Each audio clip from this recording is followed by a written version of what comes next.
तो आज हम एक ऐसी कहानी सुनेंगे जिसमें एक पिता का सपना है, एक बेटे की ऐसी कामयाबी है जिसके चर्चे पूरी दुनिया में हुए, और फिर है जिंदगी की एक ऐसी जंग जो क्रिकेट के मैदान की जंग से कई कई ज्यादा बड़ी थी।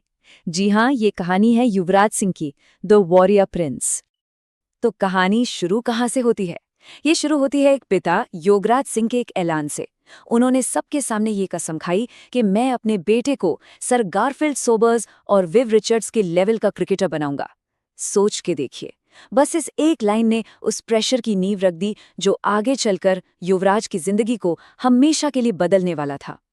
लेकिन सवाल ये है कि योगराज सिंह का ये जुनून आखिर आया कहाँ से? इसके लिए हमें जाना पड़ेगा 1983 में।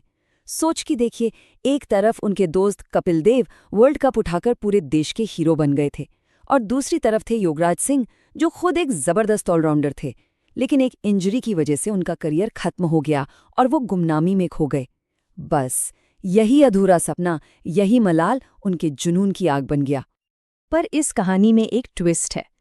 जिस लड़के को दुनिया का सबसे बड़ा क्रिकेटर बनाने का सपना देखा जा रहा था, उस लड़के की क्रिकेट में कोई दिलचस्पी ही नहीं थी।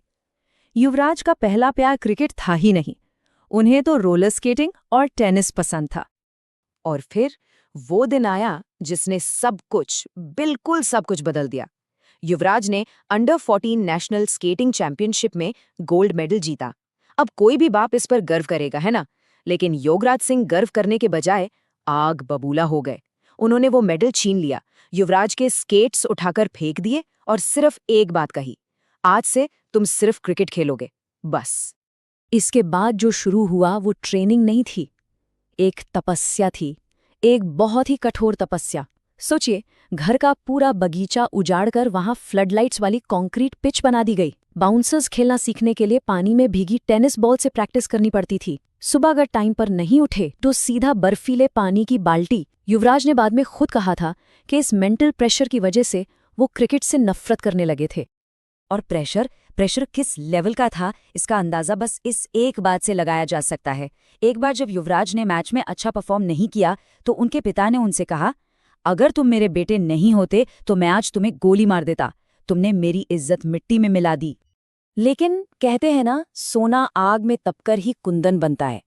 इस कठोर ट्रेनिंग का असर दिखने लगा।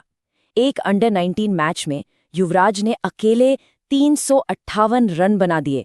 मतलब पूरी की पूरी ऑपोजिशन टीम ने मिलकर भी इतने रन नहीं बनाए थे। जबरदस्त अचीवमेंट। पर जब उन्होंने अपने पिता को फोन करके ये खबर दी तो पता है जवाब क्या मिला? जवाब मिला, 400 क्यों नहीं बनाए। चलिए अब सीधा आते हैं 2011 वर्ल्ड कप पर। यह सिर्फ एक टूर्नामेंट नहीं था, ये एक हीरो की अग्नि परीक्षा थी। सोचिए, इंग्लैंड के खिलाफ गले में शदीद दर्द और चक्कर के बावजूद 58 रन, वेस्ट इंडीज के खिलाफ फील्ड पर खून की उल्टियां करते हुए सेंचुरी बना दी, और ऑस्ट्रेलिया के खिलाफ क्वार्टर फाइनल में वो विनिंग रन्स। युवराज उस वक्त सिर्फ अपोनेंट से नहीं लड़ रहे थे, वो अपने अंदर एक अनजान दुश्मन, एक बीमारी से भी लड़ रहे थे। और इस जंग का नतीजा क्या निकला?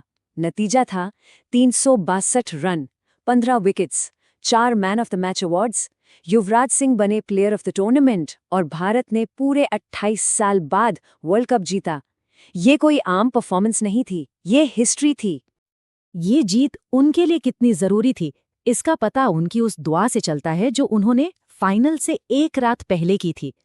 उन्होंने प्रार्थना की, भगवान बस हमें वर्ल्ड कप दे दो, इसके बदले मेरी जान ले लो, मुझे और दर्द दे दो, पर बस ये वर्ल्ड कप हमें दे दो।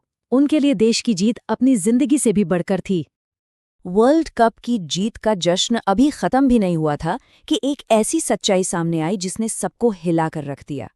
जिन चीजों को युवराज नजरअंदाज कर रहे थे, जैसे खून की खांसी, सांस लेने में तकलीफ, वो आम नहीं थी। असलियत ये थी कि उनके अंदर एक 7 से 8 सेंटीमीटर का ट्यूमर था। एक ऐसा ट्यूमर जो उनके लेफ्ट लंग को दबा रहा था, कुचल रहा था। उन्हें कैंसर था, मीडियास्टिनल सेमिनोमा। इसके बाद शुरू हुई जिंदगी की सबसे बड़ी लड़ाई। अमेरिका में कीमोथेरेपी का एक लंबा और बहुत ही दर्दनाक दौर। बालों का झड़ना, हद से ज्यादा दर्द और यहाँ तक कि मन में आत्महत्या के ख्याल आना। कुछ ही महीने पहले जो इंसान पूरे देश का हीरो था, अब वो जिंदगी और मौत के बीच जंग लड़ रहा था। बाद में उनसे जब पूछा गया, उन्होंने खुद से भी ये सवाल किया, क्या मैं बेवकूफ था जो डॉक्टर के पास नहीं गया? और फिर उन्होंने खुद ही इसका जवाब दिया, अगर जिंदगी मुझे दोबारा उस मोड़ पर लाकर खड़ा कर दे तो मैं फिर से वही फैसला लूंगा। देश के लिए वर्ल्ड कप जीतना उनके लिए हर चीज से, यहाँ तक कि अपनी जान से भी बढ़कर था। युवराज की कैंसर से इस लड़ाई से एक बहुत ही जरूरी मुद्दा भी जुड़ता है, और वो है ब्लड कैंसर और स्टेम सेल डोनेशन। ये समझना बहुत जरूरी है कि हम कैसे इस लड़ाई में किसी की मदद कर सकते हैं, किसी की जान बचा सकते हैं। देखिए, स्टेम सेल ट्रांसप्लांट के लिए पेशेंट और डोनर का HLA टाइप मैच होना जरूरी है। अब ये HLA क्या है? आसान भाषा में समझें तो ये आपके सेल्स का एक यूनिक आइडेंटिटी टैग है, बिल्कुल आपके फिंगरप्रिंट जैसा। और ये मैच मिलना ब्लड ग्रुप मिलने से कई ज्यादा मुश्किल है, बहुत ज्यादा रेयर। कभी कभी तो लाखों में से किसी एक का मैच मिलता है। लेकिन एक पोटेंशियल डोनर बनना बहुत आसान है, सच में। DKMS जैसी ऑर्गेनाइजेशंस के साथ ऑनलाइन रजिस्टर करना होता है। वो आपको घर पर एक फ्री स्वैब किट भेजेंगे।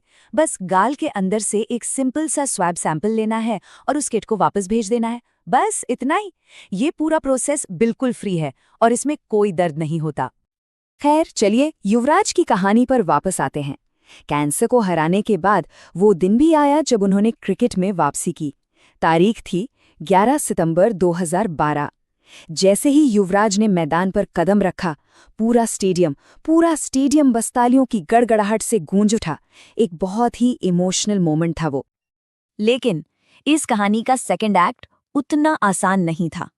उम्मीद तो यही थी कि वो पहले की तरह ही फॉर्म में लौटेंगे, एक ग्लोरियस कमबैक होगा। पर रियलिटी थोड़ी अलग थी। उन्हें कंसिस्टेंसी के लिए काफी स्ट्रगल करना पड़ा।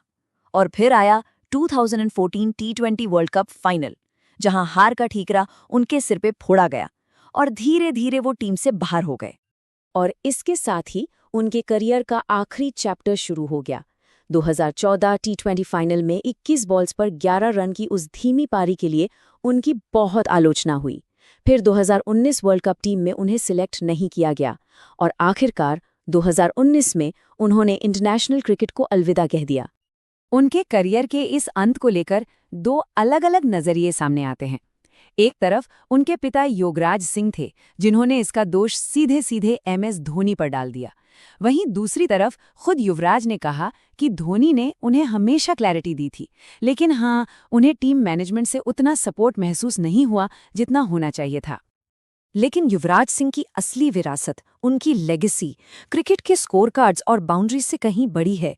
उन्होंने UV कैन फाउंडेशन की शुरुआत की, एक ऐसी फाउंडेशन जो कैंसर के बारे में अवेयरनेस फैलाती है और पेशेंट्स की मदद करती है।